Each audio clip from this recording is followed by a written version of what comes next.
Hi, I'm Kevin Eikenberry, and I'm here to help you reach your potential as a leader and a human being. Welcome to Remarkable TV and the Remarkable Leadership Podcast. And if you're watching on YouTube, make sure you hit that subscribe button so you don't miss any future episodes. Today, we're talking about conflict. Specifically, I'm encouraging you to stop managing conflict. Are you ready? Let's get started. This is the third in a short series on conflict. You can look above and see links to the past, or if you're on the podcast, you can see links in the show notes to the past 2 episodes. Well, today we're going to remind you that conflict isn't always bad.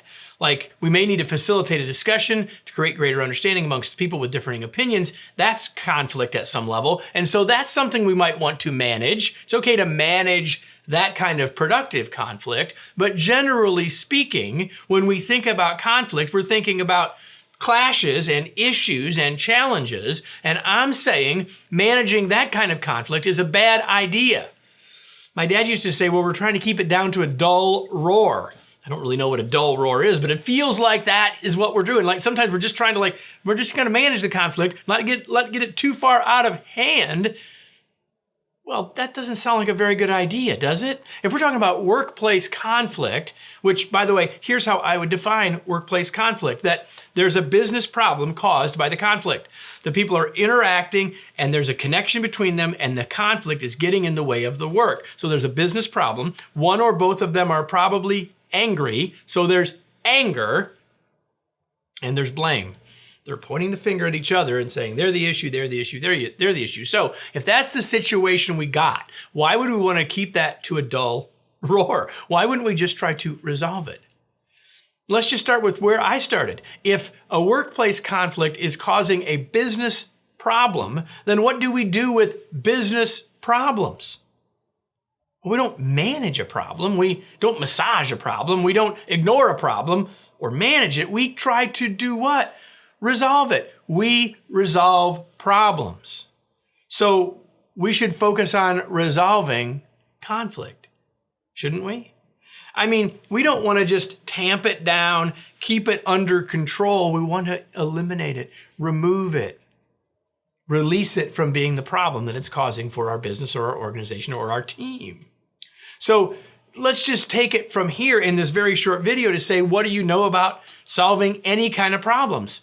You look for causes. What are the causes of this conflict? It probably means that the two people are going to need to have a conversation together. Their thoughts about the causes might be different. They certainly have different perspectives about the causes. Understand the causes. Second, you look for possible solutions, right? You look forward in a problem-solving session to say, what do we do now that might keep this from happening again? And so that's exactly what you do if you're trying to resolve conflict. You're trying to figure out, okay, based on where we're at, what could we do now that might change our future behavior, get us different results?